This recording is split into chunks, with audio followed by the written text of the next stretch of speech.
Some of you may have joined the first webinar that was held on March 3rd. So this webinar provides a little bit of a deeper dive into social finance. We'll go over some of the case studies and provide an overview as well of the assessment criteria for the funding application.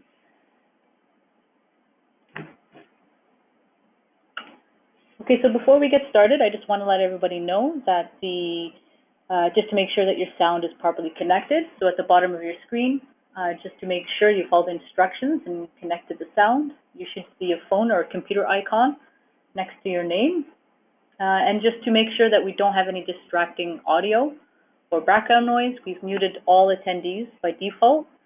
So you'll see this because your microphone will be crossed out or muted.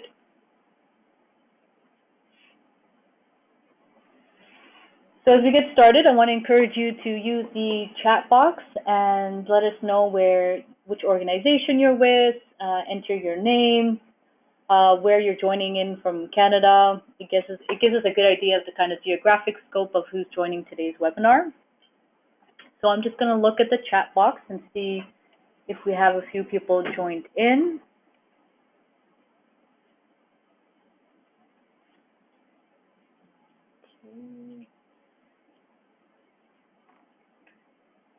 So we're slowly seeing people joining in. We have I Live Eco from Toronto. We'll give people a few more minutes to sign in and attend there.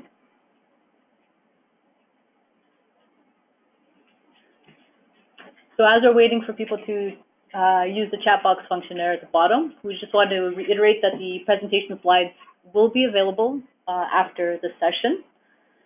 We will be stopping for questions periodically throughout the webinar. So if you have a question, please use the chat function or the question function and send us a question as it comes to you. We'll also be using our Twitter handles at Canadian Women Foundation and at Innoweave, who's our co-host for today. And for those who can't join today, we will be recording the session. So both the presentation slides, the handouts, and the recording will be available on our website this week.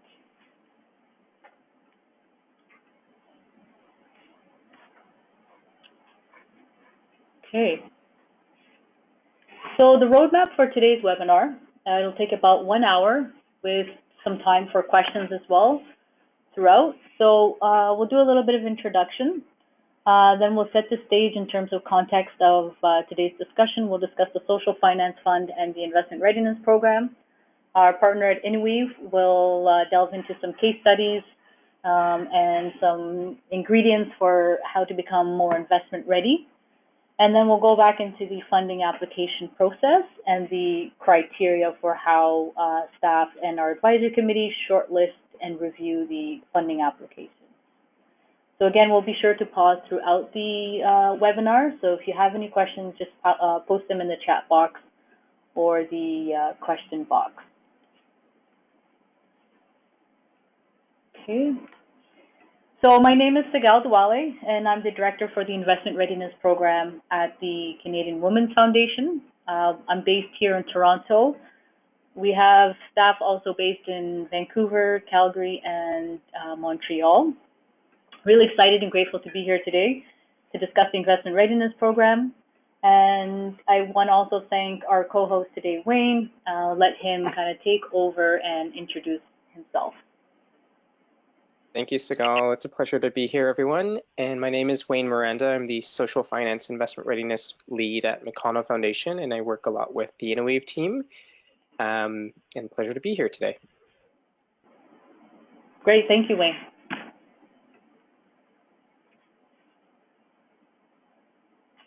So before we begin the webinar, I want to acknowledge that many of us are located in traditional, ancestral, and unceded territory.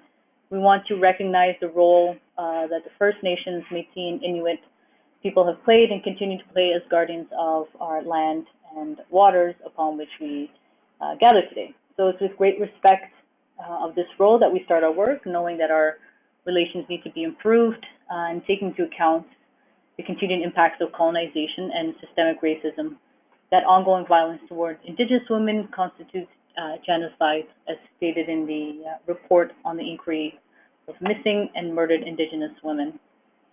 And for the Canadian Women's Foundation, it is quite important that we state this because our work is being influenced and adopted according to the calls for action from both the inquiry on missing and murdered Indigenous women and also on the report on the Truth and Reconciliation Commission.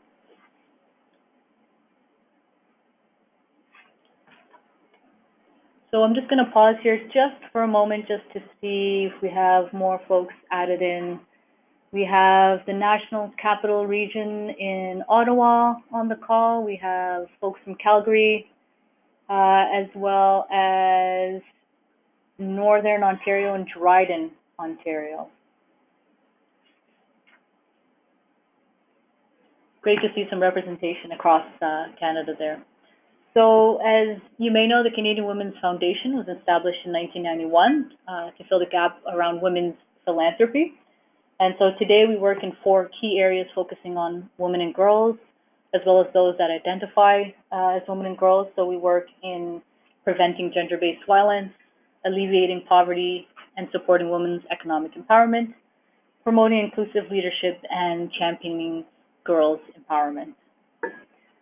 We also have a focus on helping communities or organizations which perhaps have the least access to this type of philanthropic funding, and we try to make this one of the criteria with which we look for in our grant and funding streams. And just to update you on some of the strategic priorities for the Canadian Women's Foundation,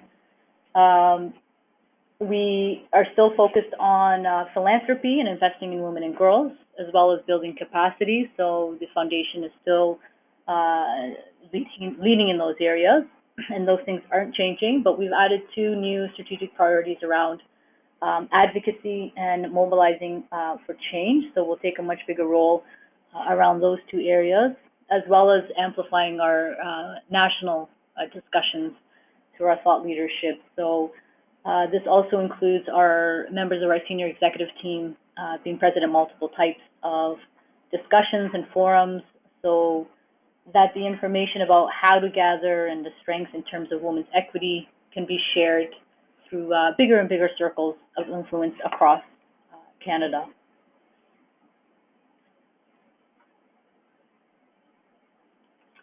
So I'd just like to turn it over to my co-host Wayne here, if you just give me one moment.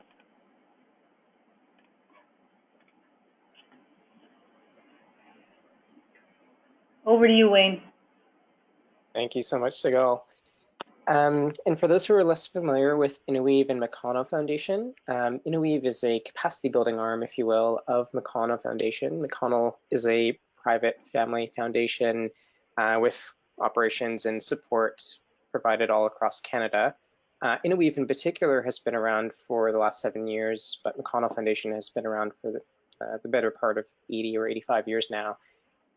We've worked with thousands of organizations and support organizations to really adopt social innovation, and we have a focus around social innovation. So there's really 10 streams that we help organizations in and around. And just to kind of sort of focus in today, we're just going to be talking about one of those 10 streams, which is social finance.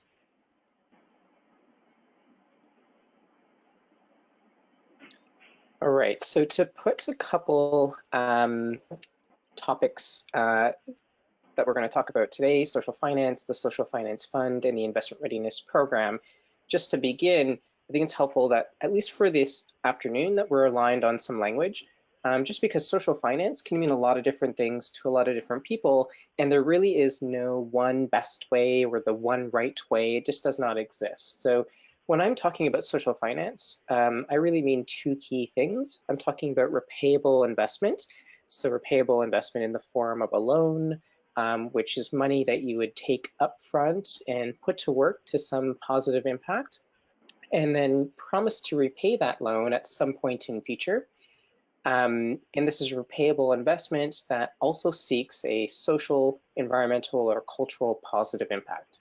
So when I'm talking about social finance, I'm referring to repayable forms of investment that seeks a positive societal change. So the first program that I'd like to talk about, and I'll go through this relatively briefly, but if you'd like further information, you can always refer back to the March 3rd webinar. So the Social Finance Fund is coming down the line, and this is an initiative of the federal government through Employment and Social Development Canada.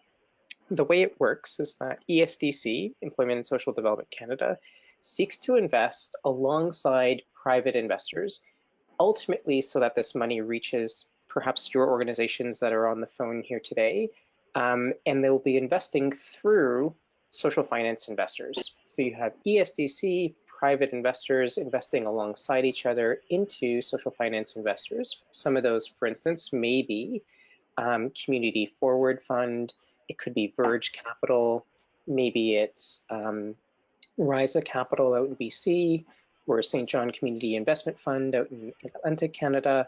We can point to about 60 different social finance investors that do exist today. And perhaps there's some new ones coming online, such as Marigold Capital. The Equality Fund exists, and they're looking to formulate and structure their fund as well. So ESDC, private investors investing alongside into these social finance investors. And then for most of us, I would imagine on the line today, we kind of fall into this yellow category of being a social purpose organization. And the way in which you would access the social finance fund is through those social finance investors. And two key points to iterate here. These arrows are two-sided arrows. And what that's trying to indicate is that you have investment flowing from, say, green to yellow or from left to right on your screens. And you also have repayments flowing in the opposite direction. So from yellow to green or from right to left, you've got repayments flowing as well. So in summary, what this looks like is the objective is recognizing that social finance is a tool. It's one of many tools, but it's poised to really have a significant impact. And the government saying, well, we want to increase the amount of affordable capital for social, environmental, and cultural mission organizations. The total committed is $755 million from the federal government, and this comes alongside a 2-to-1 matching from the private sector. The good news in that matching component is that for all of us here on the line, you would not be mandated or sort of responsible for that matching component. It's rather the social finance investors who are going to need to demonstrate to the government in order to access that money an ability to also fundraise from the private sector. So ultimately, for most of us on the phone here today, what we get to see is $1.5 billion being available to us over the next decade. And the legal structures are quite open-ended. So if you are a nonprofit, a registered charity, a social enterprise for-profit, a cooperative structure, a hybrid of any of the above, you would be eligible to ultimately access the social finance investments. And again, the way in which you would access that is through the social finance investors. And it would come in the form of, say, a loan, a mortgage, a line of credit, equity investment into a for-profit entity, a revenue share agreement, and other types of social finance. And one other good thing that you can look forward to in the Social Finance Fund is that the government's committing to offer this money at very affordable rates to those social finance investors. And so what that allows the investors to do is also translate those savings into below market rate costs. And so if you were to go into a retail bank or perhaps even a credit union as a charity today, maybe you would see 7, 8, 9, 10% interest rates on a loan that you would need to access. Through this initiative, you might now be able to see below that. So something to the order, just for illustrative purposes, maybe 3, 4, 5%. So. Now, sitting alongside this social finance fund is a recognition that this is a great opportunity for lots of nonprofits, charities, social enterprise for-profits, cooperatives, but a lot of these organizations may not be ready yet to access this money or manage this money. And so sitting alongside the Social Finance Fund is something called the Investment Readiness Program. And its aim is to really strengthen your organization to ultimately participate in the social finance marketplace. So it is a $50 million non-repayable capital program. So I just want to pause there and stress this. The Social Finance Fund, it is repayable social finance. Whereas the Investment Readiness Program, this is grants, this is non-repayable capital. It is a pilot program. It ends March 31st, 2021.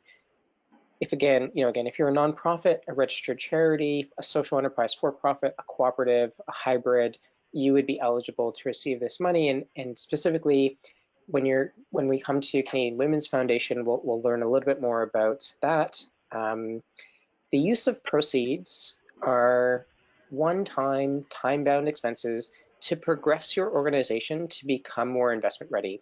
So it's really not meant to be a regular operating grant. It's not meant to pay for payroll or pay for rent or something like that. It's not meant to be the social finance fund either. So you wouldn't be able to purchase a building or necessarily purchase equipment for something like this. It's really meant to help you access legal services or accounting services or business planning, consulting, or coaching so that you can improve and build your organization to attract capital. So how to engage in the Investment Readiness Program? The first step is really to identify what support you need and what are your organizational needs to become more attractive to an investor. And so, there's many different stages in which an organization may find itself. You may be ready to access capital tomorrow, in which case maybe legal services might be most appropriate for you, or maybe investor relations support may be the most supportive for you. Maybe you're in that sort of stage of developing the investment case. Maybe you need to further answer questions about the viability of your idea or the market readiness of the social enterprise concept you might have in mind, or strengthening different questions or assumptions that may be in the business plan, or building out a financial forecast, or being able to articulate your impact to an investor in sort of their language.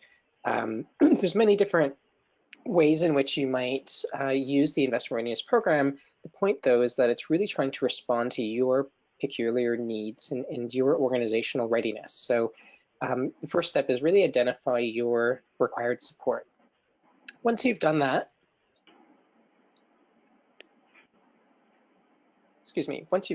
then contact service providers. And there's some that are listed as expert service providers, so S4AS, the Social Innovation Academy, Raven Indigenous Capital, Lift Philanthropy Partners, SVX. But there's also sort of lists and helpful directories that you can reference to find service providers that would meet your needs.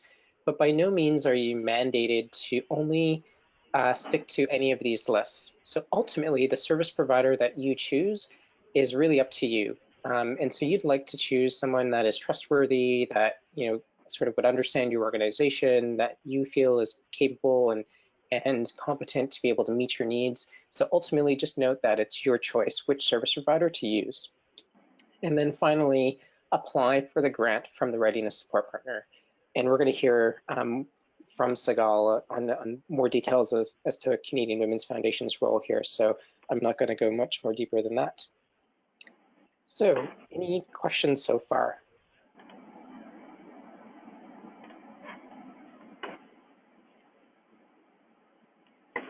Thanks for that, Wayne. I'm looking at the chat box as well, and it doesn't look like we have any questions so far. So we'll move on to the next portion of the webinar. Okay, no problem. That sounds great. And at any point, just feel free to ask questions in the chat box. Okay, so now I want to paint a little picture as to what social finance really looks like when it's being put to work. So I'll go through a few different cases. What you have here on your screen are, on the left-hand side, 5 different categories or 5 different use cases of how social finance may be beneficial in your organizations. So I'll go one by one and kind of give you a little story. So YWCA Toronto raised a $1 million community bond, and I'll come back to explain that. And they used this $1 million towards building an affordable housing facility. And they've rented the facility to low-income women, women with mental health issues, and female-led Indigenous families. And what YWCA does is they've made up the difference between what the residents can pay to make sure that it's affordable for them and what the market rate would be for that rent. They made it up, that difference, with government rent supplements. And so YWCA puts both the resident payments as well as the rental supplements towards repaying that community bond over the next 10 years. And what a community bond is, it's essentially little loans from stakeholders. So it's going out into the community, going out into individuals who can believe in your work, both in terms of emotional belief, but also now literal and financial support, and not asking them for necessarily a donation, but asking them to invest in your project and say, give us say $1,000 or $5,000 to invest in this affordable housing facility, and over the next 10 years or over the next 5 years or whatever the term may be, we're going to repay that with a little bit of interest, and that interest might be as low as 2 or 3 or 4% a year. So great example of why do we say maybe not having the ability to build this affordable housing facility using their regular operating budget, but by raising social finance, you can raise repayable investment to construct this building, achieve this impact, and now repay that investment over a period of time.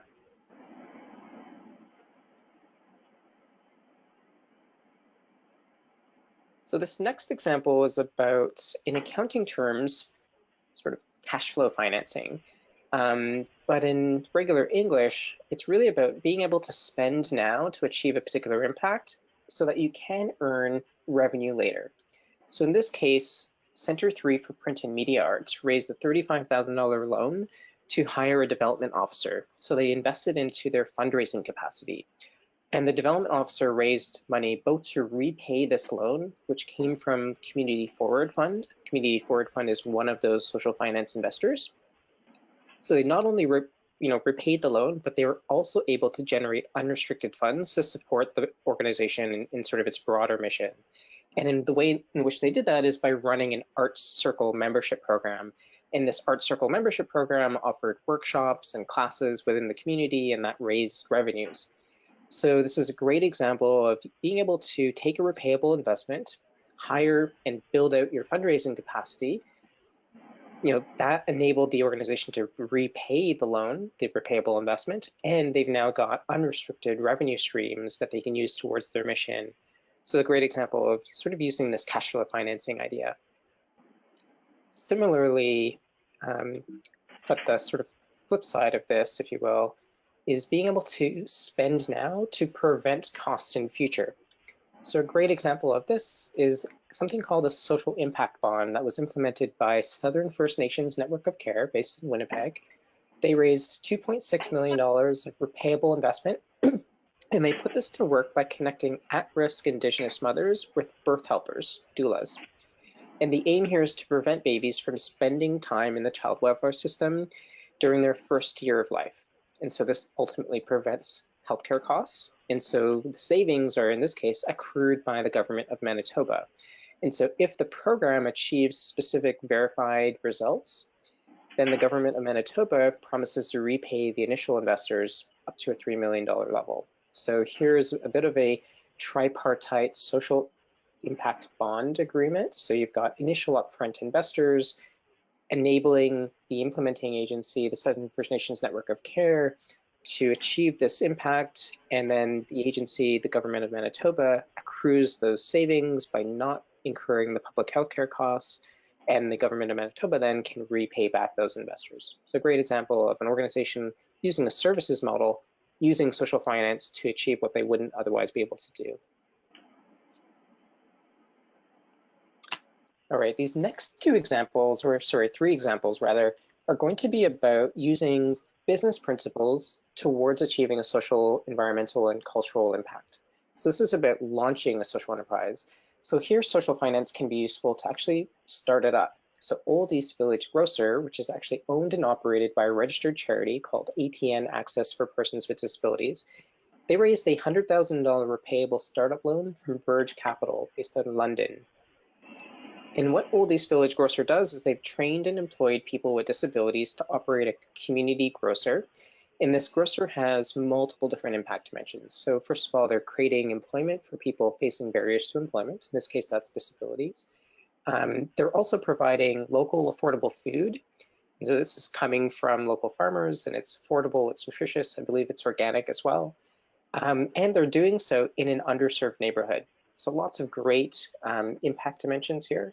And this was all made possible through this initial, repayable startup finance loan. Another example of using social finance to launch a social enterprise is Rhythm, based out of, I can't recall if it's Calgary or Edmonton, but this is a social enterprise using hand drums to teach K-12 students about music and community building at the same time. So they raised investment from the Social Enterprise Fund based out of Edmonton, and they financed the purchase of instruments, and they also began offering online teacher training to expand the scope and expand the access of this program. And so they used the workshop and the training revenues towards repaying this investment. And then kind of last case that I'll talk about today, Common Good, based out of Calgary, is an example of using social finance to expand an existing social enterprise. So they actually began quite humbly in the basement of a local homeless shelter, and they used washing machines in that homeless shelter to basically provide laundry services. And what they did was they raised expansion capital about a year and a half later. They purchased a commercial laundry plant. In so doing, they inherited a new client list, and they were able to take on those new clients and increase by 150% the number of employment hours. And that was really their mission, provide employment opportunities for people facing barriers to employment. In this case, it was homeless people. And they used the laundry service revenues to repay back their investors.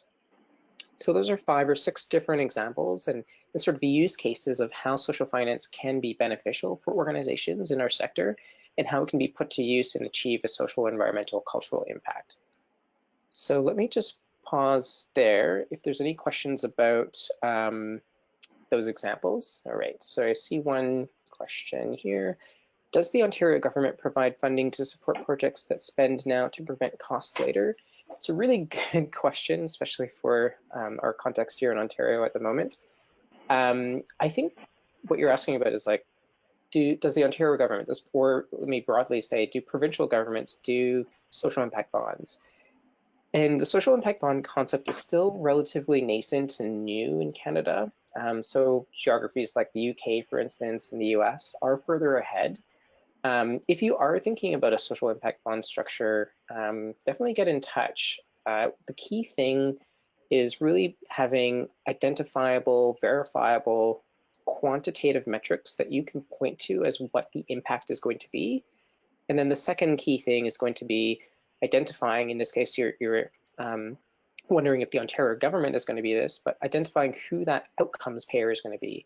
So they may not be in a position to fund the operations up front, but they do care about the impact at the end of the day, and they're willing to spend money on achieving that impact if it is achieved. So it's a bit of an outcomes buyer is what they're sometimes called. So if you're interested in that, definitely get in touch, but let's take that offline.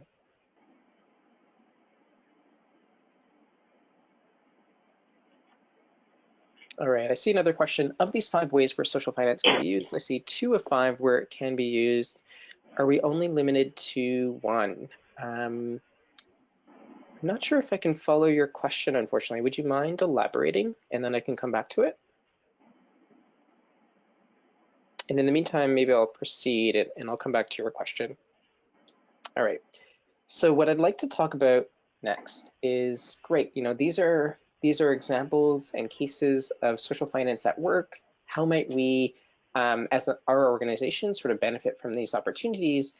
And the bad news is that it's really hard, like there doesn't really exist a checklist that if one follows this recipe, you will automatically qualify to benefit from one of these opportunities.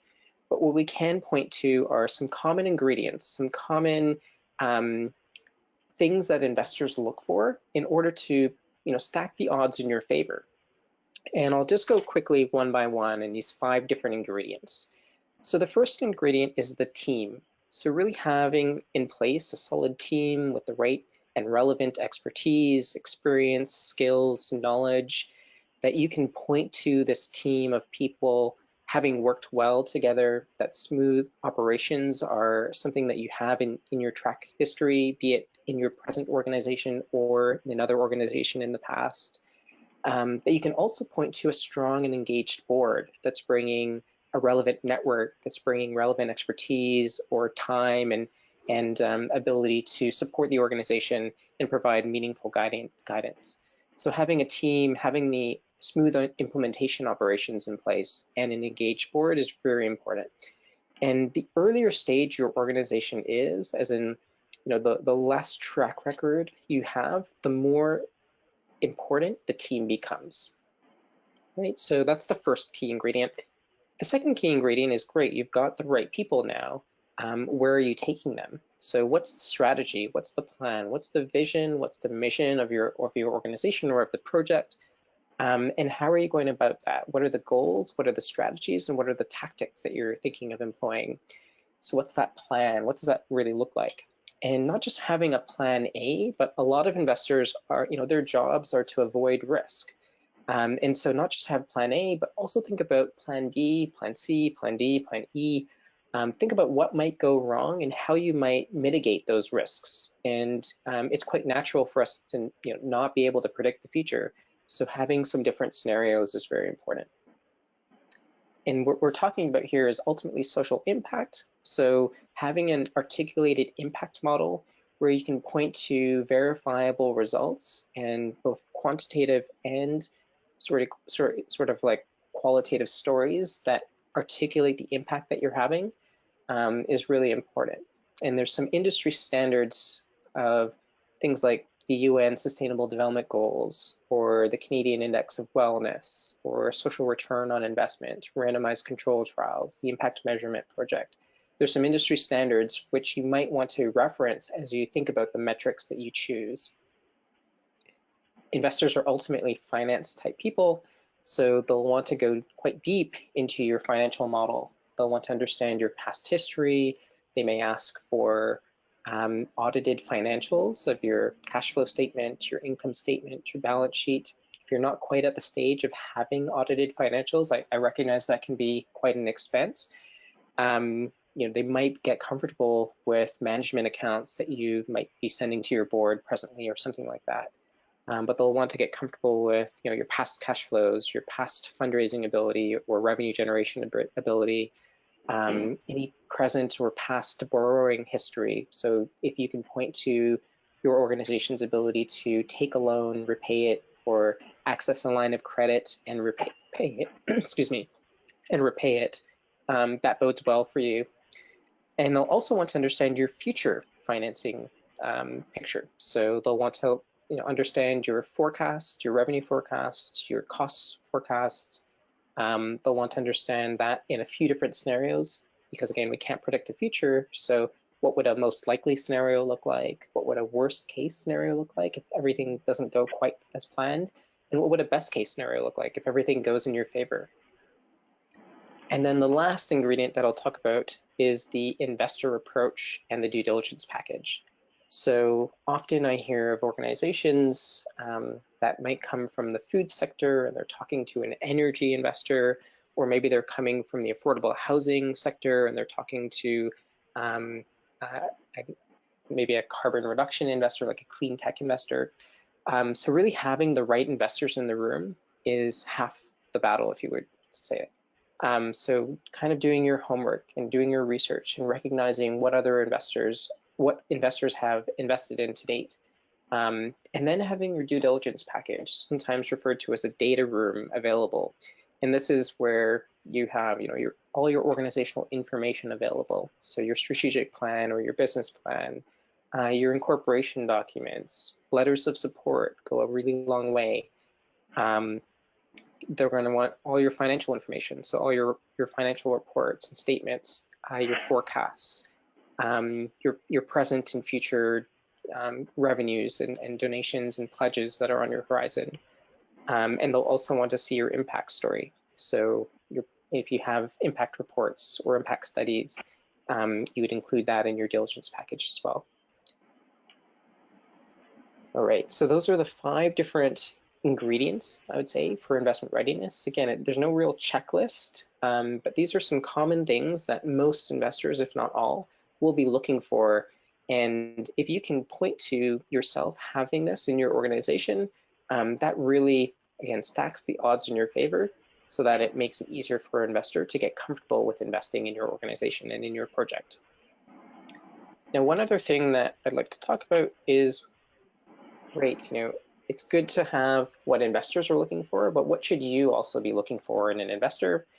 And to sum that up, I would say not only look for money, or money with the right terms, or money with the right duration, or the right costs. While those are critically important, look for a partner, a long-term partner. And some 3 dimensions that I would reference here is, look at who else they've invested in their portfolio. Are any of those organizations relevant to your work? Could there be collaborations that emerge? Could there be experience or learning shared between the 2 different organizations? So think about who else they've invested in, because it would be in their interest then to also invest into you if some of those collaborations came to be. What other value add do they offer? Do they offer to be on your board? Do they offer to be a board observer? Might they be a coach or sort of expert because they've got particular domain expertise that they can support management or key staff? Might they have a technical assistance facility sitting alongside their actual investment fund so that they might be able to grant money to continue ongoing consulting or support services as you're implementing the project? And who could they introduce you to? What networks are they plugged into? I'm sure, as we all know, like, warm introductions are very helpful. So, if you're trying to get the attention or trying to have a conversation with a particular individual and, they just happen to have a panel with them last week, who might they be able to introduce you to that furthers your mission? So also have these considerations in the back of your pocket. And I have seen quite successfully so that some organizations choose to go with what is perceived to be a more expensive investment because maybe the interest rate is a little bit higher. But because of some of these other factors, it actually made more sense for them to take that investment over another. So some of these considerations are important. All right, so just to have second last slide from my side, to help you really make the most of the Investment Readiness Program, this helpful assessment for your project might be useful. So this exercise is about assessing your social finance project, and it's really along 3 different dimensions with some prompting questions. The first dimension is, does your project achieve your mission? Is it mission aligned? Does it align with your purpose, your mission, your values, your vision? Does it really contribute to the impact that you're seeking at the end of the day? Does it enhance your existing programs and services? And would you be able to get the support from your board? And for each of these sort of prompting questions, what you can do is put a check mark for, okay, yeah, we're good. We feel confident in that area. We don't perceive that to be a problem. You might put an X for an area where you feel a little bit weaker on, and you might put a question mark where it's like, not quite sure. That's a good question. And the Investment Readiness Program is well poised to help you resolve those X's and resolve those question marks. So if you're not quite sure whether you can get your board supportive of your idea, maybe you want to pay for a coach to come talk to them and iterate what the benefits of social finance could be and what the merit would be for your case. So the Investment Readiness Program could then perhaps cover a cost like that. The second dimension is the project could be financially feasible. It's great to have identified a revenue source, but is that revenue source large enough? Would you have the costs to implement being in a manageable state? Would you be able to repay investors within a reasonable amount of time? And reasonable can be relative. So if your project is to purchase a building, maybe the investment there is a mortgage, so reasonable time might be 20, 25 years. But if you're thinking about a social enterprise, perhaps cafe, maybe the reasonable time is 2 to 5 years. So think about your project as well. And of course, it's no one's intention that you would be unsustainable during and after the implementation. So consider whether you are financially viable both during and after, not that the investment puts you in a worse financial position. And then lastly, the dimension of, is it operationally feasible for you? Do we have the know-how as a team to implement this idea? And do we have the right people and the time for them to implement this? Are we set up to implement it? Do we have the processes? Do we have the systems in place to actually implement?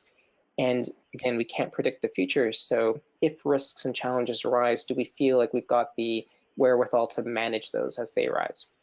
So this might be a good reflection tool. Again, you're going to receive these slides after this, so you can use that. And I'll just proceed to the last slide from my side then, which is just if you're looking for supports, where you might go as a first stop. It's not the comprehensive list of every service provider that's out there, but these might be some helpful directories that you can reference. So if you're looking for a social enterprise coach, people that have self-identified as experts in developing social enterprises, this top left sort of blue corner might be the right way to go. And if you click on that, it'll bring you a list where you can shortlist by your geography, and shortlist by, I think, the language as well, which coach might be the right fit for you. And you can bring up their bio and see who else they've worked with and what their background is to pick the right one for you. Similarly, if you're looking for experts in social finance, the sort of been there, done that people who have raised investment before, who can help you really become investment ready and can offer that one-to-one support, this top right green box is the social finance coach directory. So you might want to stop there. If you're looking for legal support, if you're looking for marketing, feasibility studies, business planning, consulting, all sorts of organizations that might not be individual coaches, but can offer you services, then this bottom left yellow corner might be right for you. And if you're at the stage of already being investment ready, and now you're looking for who's that investment partner that we really need, this social finance investor directory might be right for you, this bottom right green corner. All right, so let me pause there now for questions.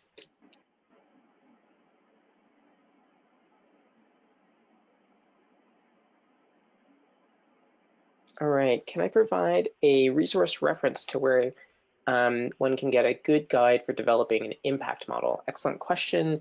I would say one of the best sources for that would be the Common Approach to Impact Measurement. This is led by Kate Ruff and, oh, I forget the other individual's name, but Carleton University is leading the charge on this Common Approach to Impact Measurement. Maybe as I pass it back to Sigal to take over, I'm going to find you the link and I'll paste it in. Great, thanks. Thank you, Wayne. And there's just a follow-up from a previous question. There was a question about, of the 5 ways where social finance can be used, I see 2 of 5 where organizations can come up with an idea.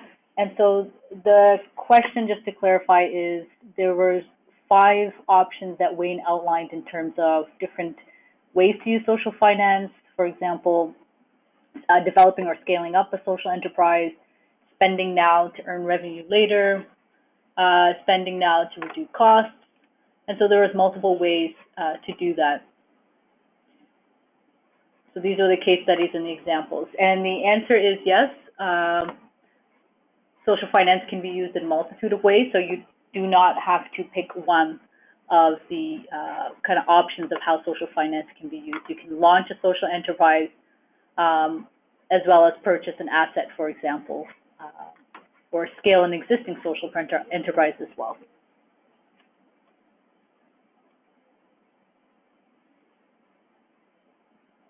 Did you have anything to add to that, Wayne? Nope, that's great. Thank you, Sigal. Okay, great. And so for the link for the impact model that Wayne suggested from Carleton University, that information will also be available. We'll include that in the handout section during the webinar. If not during the webinar, we'll include that after the webinar. So we'll share the presentation, the documents in the handout section of the webinar, as well as an email that we'll send out with the recording.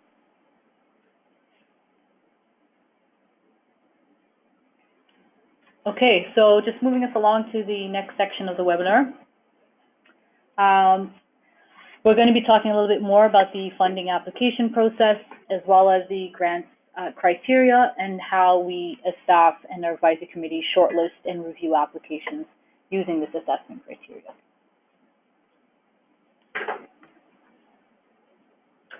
So as you know, we have a funding cycle open now. It opened on February 24th, and applications are due on April 3rd. Many of you have registered and started an application, so you have until the 3rd to complete that. We do also have another funding cycle open in the fall. It will be planned for September. We haven't set a date yet, but just keep an eye out for the month of September. Check back on our website or send us an email. We can add you to our newsletter to receive updates from us. Again, the application is a single-stage process, so there will not be a kind of two-stage process of a letter of intent followed by a full application, but it'll just be one application that you complete through our online system where you register, and then you'll have full access to the application online. So for this funding cycle, as you may know, the first cycle was completed in the fall.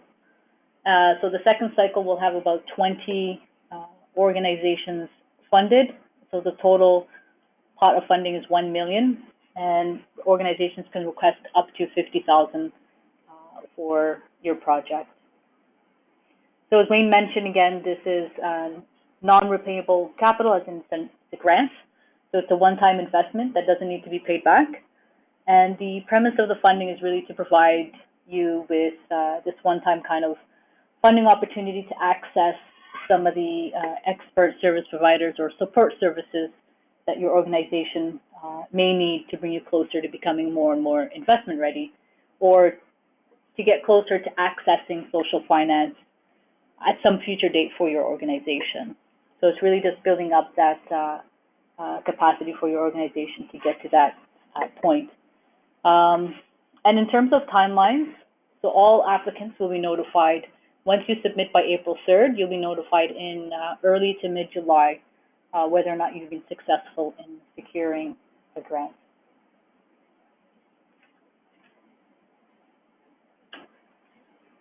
Okay, and in terms of our approach to funding, the Canadian Women's Foundation prioritizes inclusion and addressing barriers to access.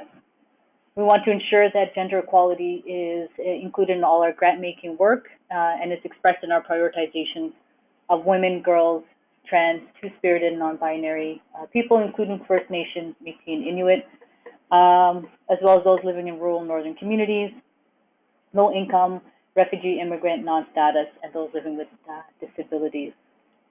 We focus, these are our priority areas, particularly because in most instances, these people who experience the most serious levels of discrimination, and they also have the least level of access to funding and support. So we want to make sure that the programs are not only that are inclusive and address these barriers. So just to reiterate that our approach to funding at the Canadian Women's Foundation also applies to the Investment Readiness Program. So it applies to our other grant streams, but it also applies to the Investment Readiness Program. So it's just something I want to reiterate again. Our advisory committee is quite diverse, and there are members across different sectors. So we'll be making sure, and they'll be making sure that these priorities are reflected in the review and selection process for the application.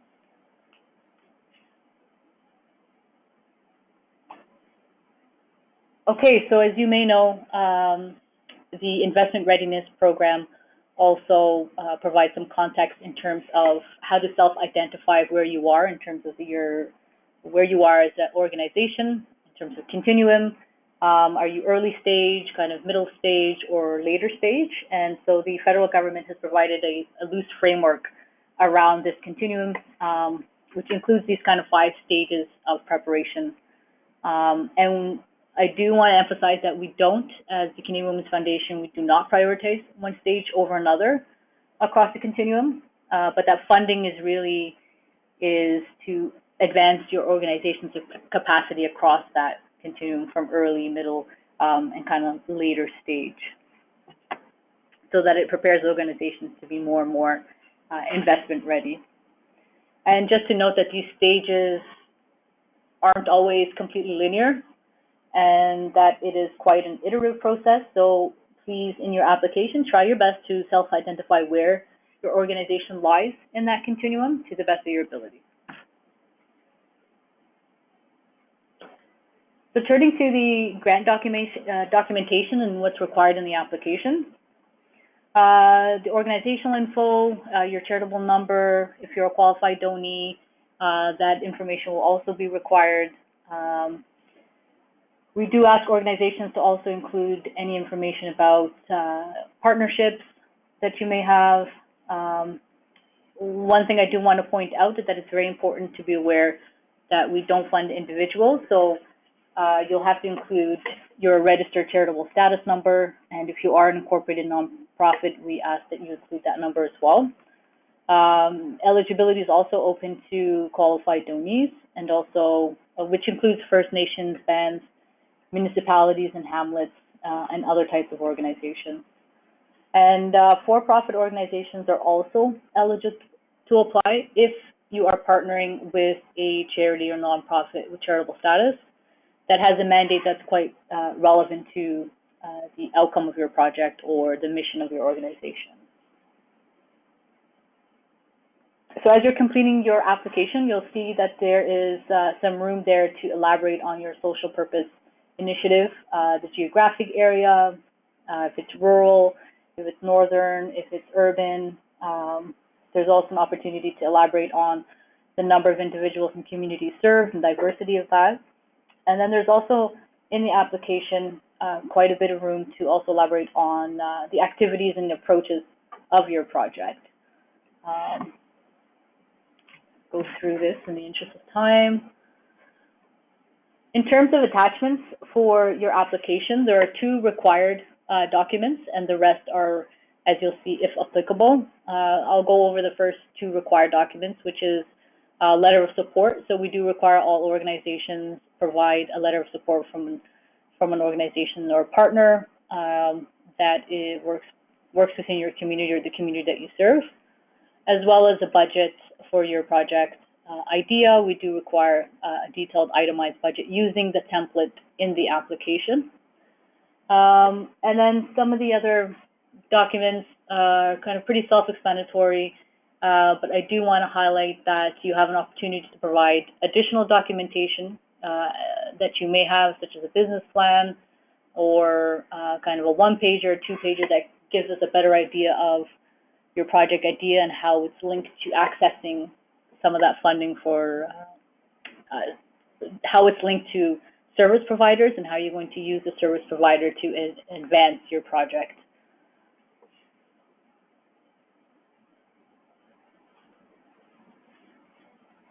Okay.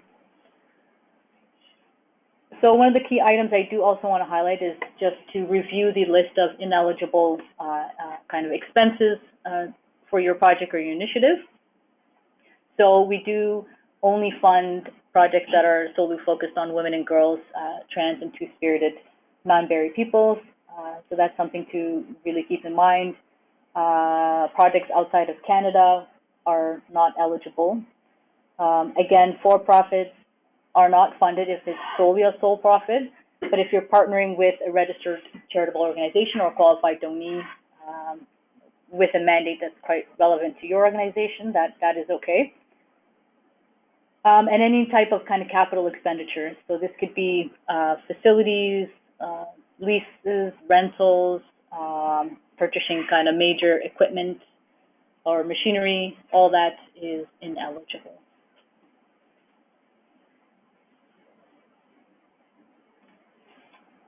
Okay, so turning to our assessment criteria for the applicants, for the application. So our advisory committee as well as staff, we shortlist and review all applications based on a set of criteria. And this information is also available in our grant criteria and our specific guidance document, which is available on our website as well as in the handout section of the webinar. And we'll share this information after the webinar as well. So we really want to make sure that there's clarity around your initiative, that you can demonstrate a real viable need for your project, and that there's a good fit between the design of your initiative and the need that it's addressing. And as Wayne mentioned, we're also looking at the impact of your initiative, kind of the depth and breadth of that impact, both on societal challenges and with women and other marginalized groups. We're also quite curious about the timing of your initiative, why the timing is important, why this initiative should happen right now, why it's a key unlocking moment to receive funding is a key assessment criteria. We also want to know how your project has an impact on your organization as a whole. And finally, if there's any type of traction and backing for your idea in other ways, either through funding sources or through support and how you actually demonstrate that.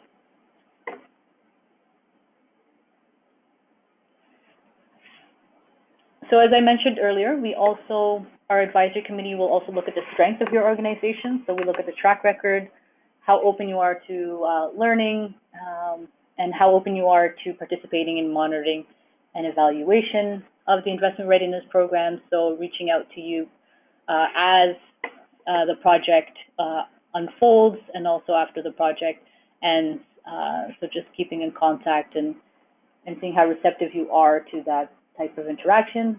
We're also very open to working with grassroots organizations with small budgets.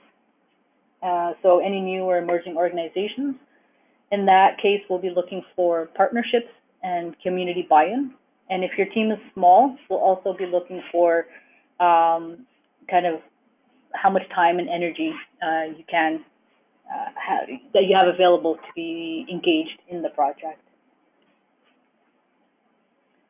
And then lastly, we also look at the alignment of the objectives of the Investment Readiness Program and then targeting marginalized populations.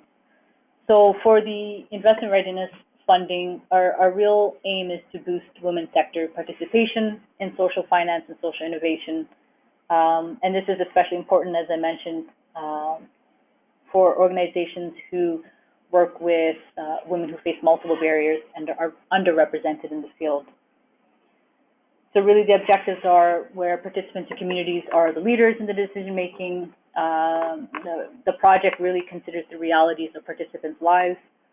The project demonstrates a really good gender analysis with either your project materials or your organizational structure, or your project has established partnerships with other local women's organizations and community-based organizations that have experience working with women and girls or those who identify.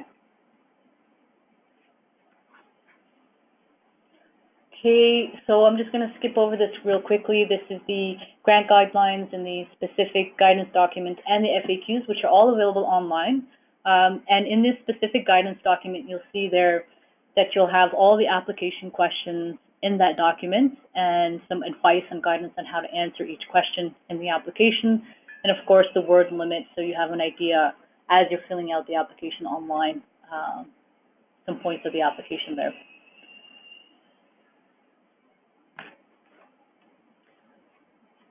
Okay. All right, so I think that's the end of the webinar. We only have a couple of minutes left, but we'll keep it going. We'll open the floor to any questions.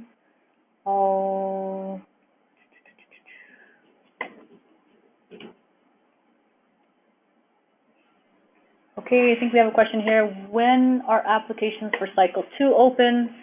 That's a good question. Cycle 2 is open now. So Cycle 1 opened in the fall of 2019 and closed in the fall of 2019.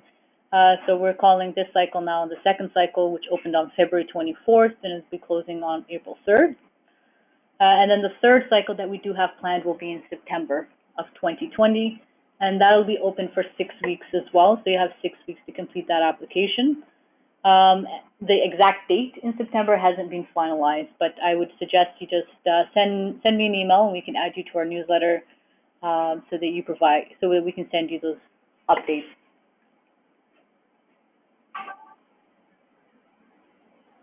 And Sigal, there's just a related question about, will that September cycle have the same number of grants available?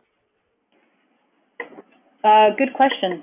So for this cycle now, we're allocating up to $1 million, which is about 20 organizations if they request up to 50,000.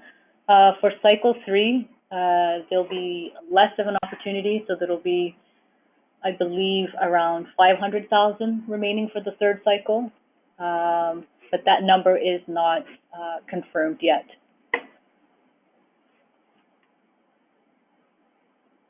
I also see another question here that says, can we apply for both cycle 2 and 3?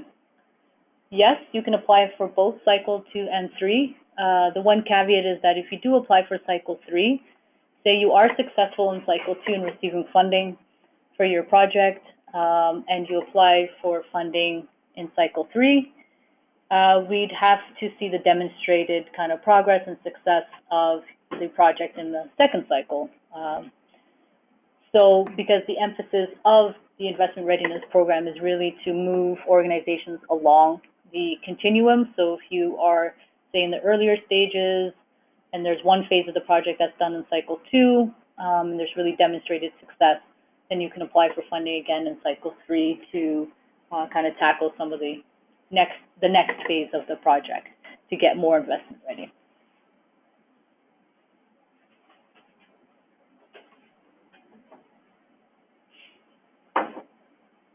So I see there's another question here. It says, if we applied for Investment Readiness Program funding last year through another community agency, can we apply again through Canadian Women's Foundation this year for a different project? So from my understanding, if you applied last year, the other community agency, the assumption being one of the other readiness support partners, so there are 5 readiness support partners administering and distributing funding for the Investment Readiness Program. So there's the Canadian Women's Foundation, there's Community Foundations of Canada and their regional foundation partners, National Aboriginal Capital Corporation, the National Association of Friendship Centers, and Chantier de l'Économie Sociale in Quebec. So if you apply for funding to one of the other funding partners of the Investment Readiness Program, you are eligible to apply to the Canadian Women's Foundation for a different project.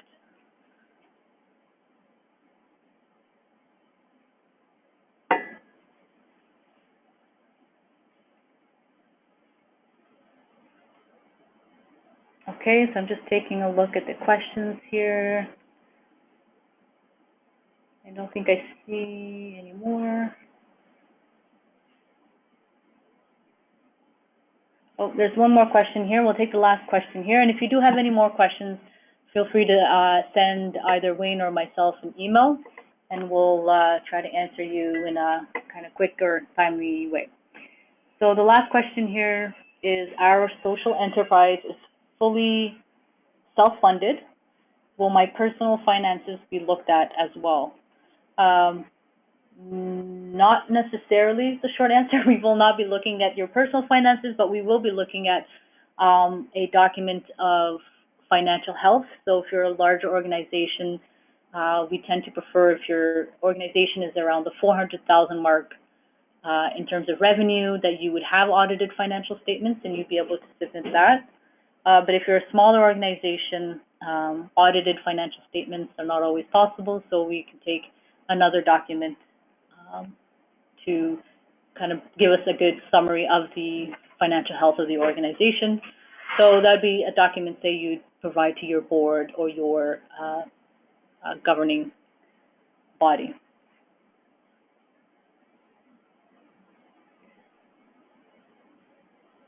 So I hope that answered some of the questions there. So before we get to the end of the webinar and just wrap up, I just want to say a big thank you to Wayne, our co-host at Innoweave, for joining and sharing his expertise and support. We also want to thank the Government of Canada, who's providing the funding for the Investment Readiness Program. And I'm really looking forward to reading and reviewing the applications.